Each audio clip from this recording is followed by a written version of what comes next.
Boa noite a todos, amigos e amigas do Centro Espírita Augusto Silva, nesse canal abençoado do YouTube. Sejam todos bem-vindos ao primeiro dia do ano, 1º de janeiro do ano de 2025. Desde 2020, nós estamos com esse canal trazendo palestras, instruções do Evangelho, convidados, e é uma alegria a gente seguir mais um ano com muita reflexão, muitas palestras, temas importantes, reflexivos, que nos conduzem a sermos melhores e a buscarmos o Evangelho de Jesus e o Espiritismo esclarecido, consolado, né, por relembrar e estudar as palavras do Cristo, partindo das palavras do Cristo. Nós, na quarta-feira, hoje é dia 1º, né? Mas boa tarde, bom dia para quem for assistir em outros dias ao longo aí do ano de 2025. Mas nas quartas-feiras nós temos palestras públicas presenciais, onde esse mesmo tema vai ser trabalhado por outro expositor, mas é a mesma passagem do Evangelho. E o que nós estudamos? Desde 2020 nós estamos estudando, tanto nas palestras presenciais quanto no YouTube, as cartas de Paulo, as cartas, né, inspiradas pela esfera do Cristo, do apóstolo Paulo. E nós estamos lá na Tessalônia, lá na Grécia, ele está escrevendo para os tessalonicenses. Nós já estamos, né, acabando, depois vamos ter as cartas de Paulo a Timóteo, se não me engano. Então a gente vai por um longo tempo, em 2025 inteiro, vamos continuar. Então é bom porque quem se interessar pode rever as palestras para trás, porque elas estão seguindo, né, o que Paulo está falando, as diversas instruções de Paulo. E hoje, o Dia Mundial da Paz, né, o dia 1º de janeiro de 2025, o título é Serenidade em Nossos Passos, que a gente achou que ficaria interessante, né, serenidade em torno de nossos passos, que é o que o Emmanuel vai falar, mas o capítulo no Pão Nosso é o capítulo 65, e que diz, tenhamos paz, porque Paulo, em várias das instruções que ele passa aos Tessalonicenses, pessoal, aos Tessalonicenses, ele diz, tende paz entre vós. É a carta primeira aos Tessalonicenses 5:13, capítulo 5, versículo 13. E como que o Emmanuel começa? Através da mediunidade de Chico Xavier, porque o Pão Nosso é pelo Espírito Emmanuel e psicografado por Chico Xavier, ok? E, então, esses estudos de quarta, eles não seguem um livro, eles seguem as cartas de Paulo, e as cartas de Paulo em que o Emmanuel refletiu, e Chico Xavier. Então, aí a gente vai, cada hora a gente está num livro aqui e ali, né? Porque não segue uma sequência. Outras palestras no Centro Espírita Augusto Silva seguem um livro só, por exemplo. Então, nas quartas-feiras, aqui no YouTube, tanto presencial, a gente está estudando as cartas de Paulo. Como que o Emmanuel começa a reflexão? Ele já diz de forma categórica, se não é possível respirar num clima de paz perfeita entre as criaturas em face da ignorância e da belicosidade que predominam na estrada humana, é razoável procure o aprendiz a serenidade interior diante dos conflitos que buscam envolvê-lo a cada instante. Então, Emmanuel, de forma categórica, enfática, ele já diz que nós estamos num planeta, moramos aqui no Brasil, estamos num planeta onde existe um clima de ignorância e de belicosidade, de guerras, sejam guerras, né, das bombas, das armas e guerras, né, de dentro de casa, nos lares, na rua, seja por palavras, seja por armas, né, mas é uma guerra devido a quê? Em face da ignorância das criaturas, e isso é o que predomina na estrada humana. Aí ele diz, já que isso não tem como mudar ainda, o que nós precisamos fazer? Precisamos buscar a serenidade interior. O mundo está em guerra, os conflitos vão estar acontecendo, mas eu vou me buscar, me fortalecer, me salvaguardar, encontrar guarida em uma serenidade. Como? É isso que o Emmanuel vai dar. Muitas dicas importantes, muitas dicas que vão servir para o nosso dia a dia a gente buscar. Mas quando eu li, eu falei, gente, vamos refletir um pouquinho Porque às vezes a gente passa batido no que é a Terra. Que categoria de mundos é essa? Nós estamos sozinhos no universo ou não? Como que é essa questão das muitas moradas na casa do Pai, que o Cristo disse? Existem vidas em outros planetas? O que o Espiritismo esclarece? Para quem já sabe, vamos relembrar, e para quem não sabe, né? O homem terreno está longe de ser o primeiro em sabedoria, em inteligência. Todos os mundos são habitados. Então, isso está lá no Livro dos Espíritos, logo no comecinho. O Livro dos Espíritos, ele tem 1019 questões. O meu é bem velhinho, gente, mas é porque aqui eu consigo achar tudo que eu preciso. Por isso que eu não mudo de livro. Aqui, ó, já achei, tá vendo? A pluralidade dos mundos. São habitados todos os globos que se movem no espaço? Sim. E o homem terreno está longe de ser, como supõe, o primeiro em inteligência e em bondade. Né? Então ele diz assim que todos os mundos, que há outras fontes de luz, os mundos que estão mais afastados do Sol estarão privados de luz e calor?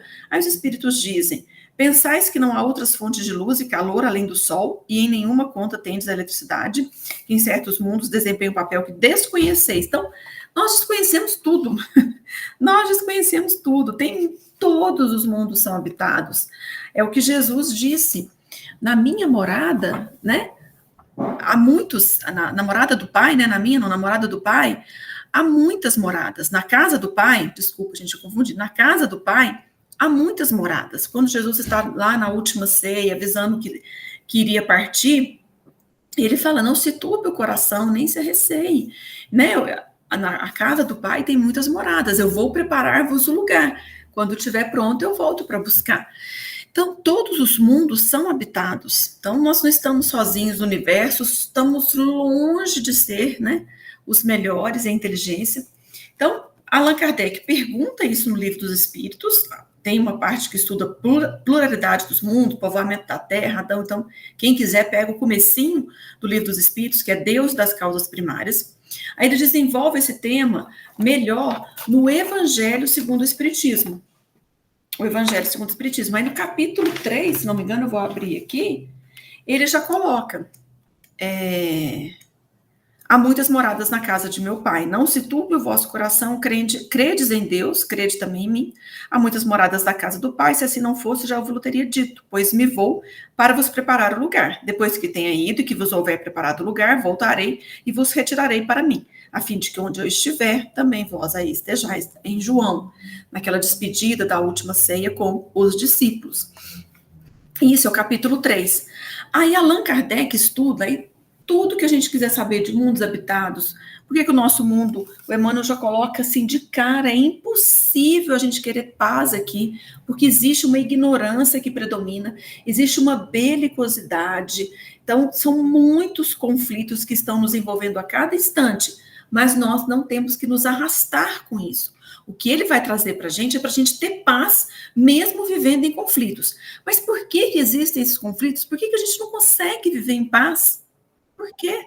Não é? Então, aí, o Emmanuel, agora Allan Kardec, né, vai estudar os diferentes estados da alma na erraticidade, diferentes categorias de mundos habitados, destinação da Terra, causa das misérias humanas, e ele coloca 4 instruções dos espíritos, que vem tratar de mundos superiores e mundos inferiores, mundo de expiação e de prova, mundos regeneradores e progressão dos mundos. Então, fica o convite para vocês lerem, entenderem que eu estou, né, fazendo nesse universo, porque eu não estou num mundo melhor, porque tanta guerra, tanto ódio, tanta belicosidade, tanta ignorância, quando isso vai acabar? Vai acabar um dia, né? Então, eu fiz uma colinha aqui, né, pra gente, eu fui estudando, fui refletindo nesse capítulo, no item 4 do Evangelho segundo o Espiritismo, no capítulo 3, muitas moradas na casa do Pai, didaticamente, é uma forma didática, não é pra gente entender. Ele diz assim, tem 5 categorias de mundo. O primeiro é o mundo primitivo. Fomos criados, né, centelhas divinas, o princípio inteligente estagia nos vários reinos, chegamos na razão, chegamos ali na consciência do eu, da nossa individualidade. Aí a gente está, então, o espírito de letra maiúscula, onde a gente reencarna, primeira encarnação da alma e depois onde a gente vai reencarnando. Mundos primitivos. Então, são mundos onde impera ignorância, brutalidade, sem avanços tecnológicos, é destinado às primeiras encarnações da alma. Quando a gente não segue o caminho correto, o caminho do bem, o caminho que é franqueado a todos, a gente tem uma possibilidade de continuarmos evoluindo, mas a duras penas, que é onde nós estamos no mundo de provas e expiações, que é a segunda categoria. Aqui domina o mal. E aí, com isso, a gente tem um mundo de regeneração, que é a terceira categoria, onde a alma expia, mas aure forças e repousa das suas fadigas. Então, ali ela repousa. E mais evoluído, a gente chega no mundo ditoso, onde domina o bem. O mundo de provas e expiações domina o mal. No mundo de regeneração, as coisas começam a equilibrar, a gente consegue ganhar forças, aurir energias, e aí a gente continua espiando, mas não tanto, e a gente consegue dali ir para o mundo ditoso, onde domina o bem. Até que a gente chegue no mundo celeste, que são dos espíritos puros. Quem é o morador ilustre dos mundos celestes? Jesus, espírito puro. Quando veio aqui à Terra, ele já era espírito puro há milênios, milhões de anos, porque é ele que co-criou o planeta Terra. Ele é o governador espiritual desse planeta e ele nos serve de guia e modelo. Mas quando Jesus vem à Terra, ele tem um monte de espíritos, vários espíritos, que são uma comunidade de espíritos evoluídos que mantém as rédeas do universo. Então, a gente tem o mundo primitivo, o mundo de prova e expiação, o mundo de regeneração, o mundo ditoso e o mundo celeste. Quanto tempo a gente vai ficar, se vai precisar passar por todos, né? O primitivo passa, né? Tem uma sequência, nós somos criados simples, ignorantes, e é nas provas da vida que a gente aprimora, que a gente consegue essa perfeição, até que o mundo celeste é a última estação. Então, nós sabemos o começo, o fim, mas quanto tempo vamos ficar depende de nós. Da gente alimentar a ignorância e a belicosidade, queremos os conflitos, ou da gente buscar a serenidade em torno de nossos passos. Como? É isso que o Emmanuel vai nos dar algumas dicas. Então, a Terra ela está no mundo de transição planetária. Nós estávamos no mundo de provas e expiações, dominando o mal, ainda tem pessoas que ainda vivem nessa vibração de olho por olho, dente por dente, de belicosidade, mas nós já estamos numa transição planetária, onde as coisas ficam mais rápidas, mais vorazes, né, para que a gente consiga alcançar a regeneração, onde a gente vai espiar, mas aurir forças e repousar das fadigas. Então, nós estamos nessa transição planetária. Tem muitos livros, muitos estudos que falam desses sinais dos tempos, dessa geração nova. Kardec fala isso na Gênese, e tem muitos livros do Divaldo, outros livros também bons, né? Mas só de ler a Gênese e os do Divaldo, Transição Planetária, Hermínio de Miranda, já tem um material riquíssimo aí para a gente entender. Mas nós não vamos avançar nisso. Mas só para entender que aqui na Terra está uma pequena fração de toda essa humanidade, essa família universal. Então, como nós somos doentes, a gente prefere guerrear, ficar na ignorância, os conflitos, o que a gente tem que fazer? A gente tem que ir para hospitais, a gente tem que ir para educandários, às vezes para penitenciárias, estarmos no subúrbio. Então, nós aqui na Terra, como esse mundo é um mundo que fica no subúrbio do universo. E aqui ele tem locais onde nós vamos ser curados, porque a gente precisa da cura, a gente precisa da penitenciária, a gente precisa do educandário, do hospital. Quando a gente cura, a gente sai do hospital, depois que a gente cumpre a pena, a gente sai da penitenciária, depois que a gente aprende todas as matérias, das virtudes, né, de tudo que a gente pode, né, fazer aqui na Terra, a gente sai desse educandário. Então, aqui é uma terra, um hospital, uma penitenciária, um subúrbio, e Jesus veio trazer para a gente o roteiro para que a gente saia daqui. E de tempos em tempos, antes dele vir e depois, a todo momento, profetas, enviados, missionários vêm trazer e viver essa mensagem cristã. Então, nós sabemos que estamos já no mundo, não é primitivo mais, porque existe uma superioridade intelectual aqui na Terra. Né? Os espíritos, a gente tem um progresso grandioso, ainda mais agora, 2025, né? Primeiro dia do ano. A gente já tem qualidades inatas, então já sabe que a gente já viveu bem. Então, a gente não está no mundo primitivo, mas a gente tem uma grande imperfeição moral. Então, nós não estamos em mundos ditosos nem regenerados, a gente está nessa transição. Então, a Terra, nós temos que fazer aqui na Terra os penosos trabalhos para que a gente consiga expiar as nossas faltas e a gente merecer evoluir para um planeta mais ditoso. Então, é isso que nós estamos fazendo aqui. Nós estamos espiando, sendo provados, alguns em missão. A gente está tudo aqui tendo várias oportunidades, várias turmas de aula no educandário, vários recursos terapêuticos no hospital, várias formas de penalização para a gente, né, ser penalizado ali nas penitenciárias, para realmente, quando a gente está muito rebelde, muito endividado, opa, ali é preciso cercear mais esse espírito. Então, agradeçamos essa oportunidade de termos aqui a oportunidade de resgatar, de não ficarmos, né, aquilo que a gente imaginou há milênios, um inferno, onde a gente ficasse eternamente queimando por faltas cometidas, às vezes, pela nossa ignorância, pela circunstância das coisas. Então, nós estamos aqui para aprender. E aí, quando a gente aprende, a gente vai tirar a nota 10 e vamos evoluir. E vamos estar em mundos onde não haja tanta essa belicosidade. Mas até lá, e estando aqui numa transição planetária, no mundo de provas e expiações, convivendo com tantas guerras, conflitos e ignorâncias, o que nós precisamos fazer? Aí agora a gente chega com as dicas, né? A gente precisa das dicas que o Emmanuel dá e o Chico Xavier. No Pão Nosso, ele diz o seguinte: a gente precisa educar a nossa visão, a audição, o gosto e os ímpetos. Isso é a base de um pacifismo edificante, quando a gente é um pacificador que edifica. Então, a gente tem que educar a visão, a audição, o nosso gosto, os nossos ímpetos. Por quê? O Emmanuel diz o seguinte: geralmente a gente ouve, a gente vê, a gente sente conforme as nossas inclinações, conforme os nossos defeitos, imperfeições, as más inclinações que nós trazemos, e não segundo a realidade essencial. Então, a gente enxerga, né, algo, ouve, vê e sente de forma perturbada. Por isso que a gente precisa educar. Ele diz assim: registramos certas informações longe da boa intenção em que foram inicialmente vazadas, e sim de acordo com as nossas perturbações internas. Então, a gente codifica, a gente entende, a gente ressignifica, a gente transmite, a gente vive de forma perturbada, e não da forma mais tranquila e serena, a realidade essencial. Então, a gente anota situações e paisagens com a luz ou com a treva que nos absorvem a inteligência. Como está a nossa inteligência? Iluminada pelo Cristo. Não é os diplomas do mundo, que vão servir para a gente, com o suor do nosso rosto, angariar o pão. É o trabalho material. Mas esse trabalho tem que ser iluminado pelo Cristo.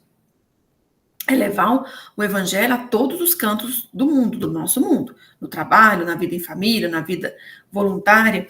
Então, nós anotamos situações e paisagens com a luz ou com a treva que nos absorvem a inteligência. Então, é a inteligência crística mesmo, a inteligência espiritual, a inteligência que não precisa dos diplomas e PhDs aqui do mundo. Nós sentimos com a reflexão ou com o caos que instalamos no próprio entendimento. Então, como a gente precisa estar bem educado para que a gente consiga enxergar o mundo.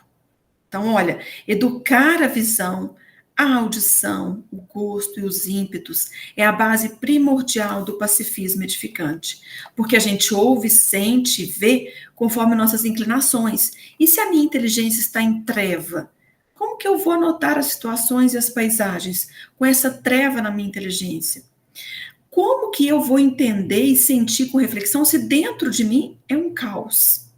Então, como a gente precisa, então, de serenidade em torno de nossos passos, ante os conflitos da esfera em que nos achamos. Sem calma, é impossível observar e trabalhar para o bem. Sem paz dentro de nós, jamais alcançaremos os círculos da paz verdadeira. Então, Emmanuel encerra. Então, quando ele falou da educação, educar os ouvidos, educar, ele diz aqui, educar ouvidos, visão e audição, eu lembro muito do Livro dos Espíritos, quando Kardec está estudando sobre o limite do trabalho e repouso. Ele vai falando a questão da economia, né, da questão do trabalho, do mais forte trabalhar para o mais fraco, que a sociedade nossa deveria viver nisso, né, nunca ninguém deveria, né, trabalhar forçado. Ele fala que depois vai falar da escravidão, e que nós temos o direito de repousar na velhice. O mais fraco trabalha para o mais forte trabalha para o mais fraco, né? Então, uma sociedade justa mesmo. Aí ele vai refletindo sobre essa questão da ciência econômica. E aí ele diz que há um elemento que não se costuma fazer pesar na balança e sem o qual a ciência econômica não passa de simples teoria. Então, a aula de economia com Kardec, pessoal, é nos comentários da questão 685 do Lei de Trabalho. Ele diz assim, ó, esse elemento que a gente não pesa, a gente não vê ele, não busca, é a educação, que é o que o Emmanuel está falando aqui, educar ouvidos, sentidos, refletir, né? Ele diz que a educação, ele fala, não a educação intelectual, mas a educação moral. A educação moral. Não nos referimos, porém, à educação moral pelos livros, mas sim à educação moral que consiste na arte de formar os nossos caracteres, a que incute hábitos, porquanto a educação é o conjunto dos hábitos adquiridos. Então, ele diz que a desordem e a imprevidência são duas chagas que só uma educação bem entendida pode curar. Então, uma educação moral, não educação intelectual, não por livros, mas pela moral, informar os caracteres em termos hábitos. E esse hábito maior, serenidade, que é o que a gente vai falar. Então, Kardec fala isso em economia, em melhoria da civilização, em trabalho para todos, mas aqueles que estão mais velhos não precisarem trabalhar. A gente viver numa sociedade justa, a gente precisa trabalhar a educação. Não na educação que consiste na arte de formar os caracteres, mas aqui incute hábitos. E aí, então, o Emmanuel diz, né, que sem calma é impossível observar e trabalhar para o bem, sem paz jamais alcançaremos os círculos da paz verdadeira. Então, nós temos que fazer serenidade em torno de nossos passos. Calma. Olha que livro mais sugestivo para a gente ir seguindo as nossas reflexões. Ele é pequenininho, pouquinhos capítulos, bem fininho. Olha o Chico aqui. Que bonito, né? Autografando os livros. Então, o que ele começa dizendo? Ele até esse livro é de 78. Deixa eu ver aqui. 78. Ele fala de calma, ele coloca assim, agitações na Terra, tempos de transição, transição planetária, dificuldades de entendimento, impactos do progresso, conflito de gerações. Parece que foi escrito em 2024, 25, né? E é de 78. Ó. Estes são os motivos apresentados por muitos amigos para que lhe enderecemos algumas páginas sobre serenidade e segurança, já que a vida não nos permite parar, nem no plano físico, nem no mais além. Então, você vê, é um livro que todo ele fala sobre calma, serenidade e segurança. Todo ele. Então, eu peguei 2 capítulos que falam, né, que fala sobre serenidade, né? Mas ele é um livrinho que todo ele a gente vai encontrar as fórmulas, as dicas para termos serenidade. O primeiro, um capítulo, aqui, o título é Serenidade e Paciência. Olha o que ele diz. No sentido de preservar a própria paz, é indispensável nos disponhamos a manter criteriosa atenção sobre nós mesmos. Então, a gente tem que se conhecer, a gente tem que entender o que em mim não está bem, o caos interno, a treva, como eu tenho que educar minha visão, meu entendimento, meu sentimento. Então, ele diz assim, ó, que o conflito de resultados inavaliáveis pode surgir da explosão de sentimentos descontrolados. Entretanto, não se obtém a paz sem esforço. Ninguém possui uma serenidade que não construiu. Então, tem que ter muita vigilância para conosco. Então, ó, vamos anotando aí. Temos que ser vigilantes conosco, nos conhecermos. Nós temos que ter um autogoverno. Então, a gente entender o que me faz perder essa serenidade, o que me faz ir pelo lado belicoso, ignorante dos conflitos. Para isso, eu preciso me conhecer e ter um autogoverno. Então, ele diz, para semelhante realização, ser-nos-á justo enfileirar certas obrigações primordiais que se nos mostram por alicerces da consciência tranquila.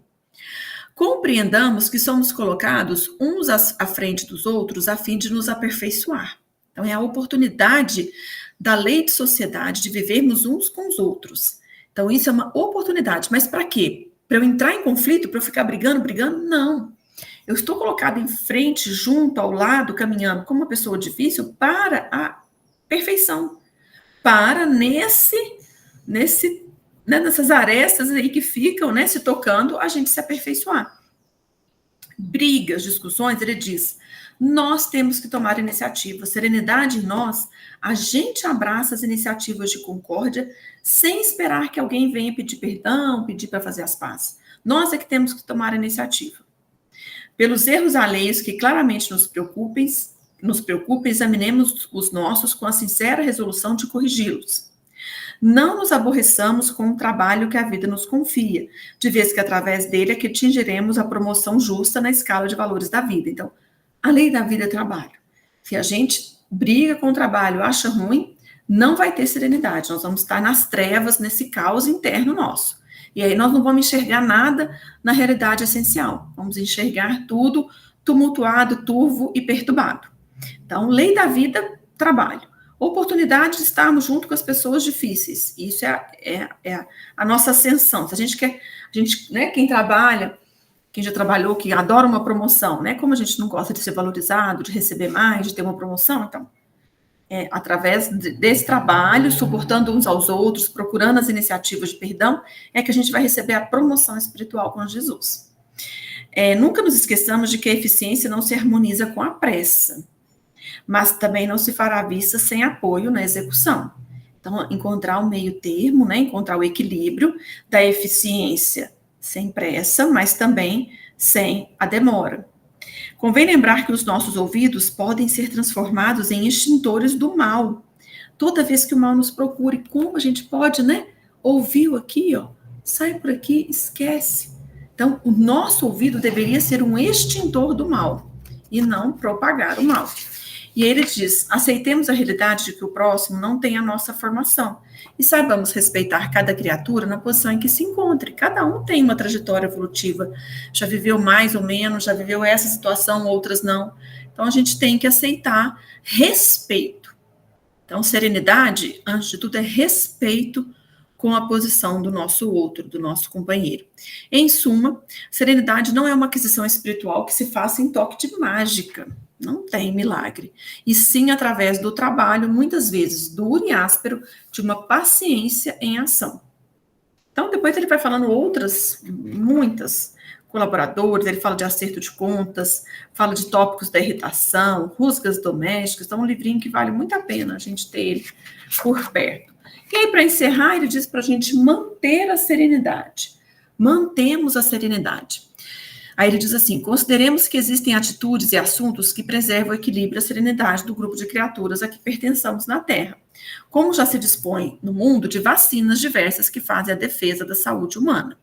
Então, né, se a gente busca a profilaxia, a prevenção, a saúde, nos imunizar, vamos nos imunizar como? Né? Então, a gente já viu as dicas naquele outro capítulo. Procurar o perdão, procurar amar o trabalho, procurar estar junto com as pessoas, entendendo que ali você vai aperfeiçoar, os ouvidos serem os extintores do mal, entender que cada um está no degrau evolutivo. Aí ele diz assim, continua aqui, sabemos que nada sucede sem permissão da divina providência, mas todos somos chamados a cooperar com a providência divina, que nos consente a liberdade de atuar nos acontecimentos do cotidiano, em nossa condição de espíritos responsáveis. Saibamos arredar da nossa influência pessoal o que seja claramente desnecessário à sustentação da paz no campo dos outros. Então, a gente tem que afastar aquilo que não precisa. O quê? Ele dá o exemplo que falou na outra, do ouvido ser extintor do mal. Se a gente ouve algum apontamento desagradável ao redor de pessoa determinada, vamos extinguir esse comentário infeliz, porque a transmissão de conhecimento desse naipe, coisas ruins dos outros, não tem qualquer significação construtiva. Diante de um amigo que se queixa de um parente, não passar para frente, que isso a gente pode trazer muitas complicações. Não dramatizar os próprios problemas para não difundir impressões exageradas de temas negativos, capazes de prejudicar. Como a gente adora, né? Desfilar todos os nossos males, dramatiza. Não, não podemos. Para manter a serenidade, não dramatizar os próprios problemas. Abster de prenunciar calamidades, que provavelmente jamais aconteçam. Tem gente que, né, tem essa questão de ficar só colocando coisa ruim, pessimismo, só prevendo coisas ruins. Então, não podemos também fazer isso. São as dicas de Emmanuel. Para a gente manter a serenidade, a gente tem que os nossos ouvidos serem extintores do comentário infeliz, não passar para frente com a boca o que um amigo, amiga se queixou de algum parente, não dramatizar os próprios problemas, não prenunciar calamidades que nem virão acontecer e proteger o ouvido contra o veneno dos boatos. Ouve e esquece, né? E aí, por fim, ele encerra dizendo: recordem muitos lances difíceis da vida. A serenidade dos outros depende exclusivamente de nós. Então, nós que somos banhados pelo Espiritismo, pelo Evangelho Redivivo, que temos aí tantas oportunidades de entender a vida, que nós sejamos o extintor do mal, entendendo que a serenidade do outro, na maioria das vezes, depende da serenidade em nós. Isso é bom para nós, isso é bom para o círculo que a gente vive, e aí, quem sabe, logo estaremos, né, em mundos mais evoluídos, onde a gente não vai precisar começar de forma tão enfática, né, uma frase dizendo, né, se não é possível respirar num clima de paz perfeita, que a gente busque respirar, viver, nos amar, nos reencontrar, nos doarmos nessa paz perfeita que nos aguarda, essa paz que o Cristo, só o Cristo pode nos dar, e o dever retamente cumprido. Mas essas dicas, né, que são coisas que às vezes passa despercebido, a gente joga para frente um comentário infeliz, a gente dramatiza os nossos problemas, a gente pronuncia coisas ruins, a gente não lê, não conhece, não se instrui, e aí a gente fica sendo joguete da nossa inferioridade, do caos que existe dentro de nós, das trevas que a gente não quer iluminar, e a gente também abre acesso aos espíritos que nos influenciam e que vão ficar achando ótimo, né, que nós sejamos ali manancial de coisas ruins, de coisas negativas, de conflitos, quando nós aqui recebemos esse convite nesse primeiro dia do ano. Tenhamos paz, serenidade em torno dos nossos passos. Que Jesus nos abençoe, nos proteja, nos envolva e que tenhamos um 2025 com paz edificante, serenidade em torno de nós, alegria de viver, alegria de servir. Boa noite a todos e a gente espera vocês na próxima quarta-feira, nesse canal abençoado. Até lá!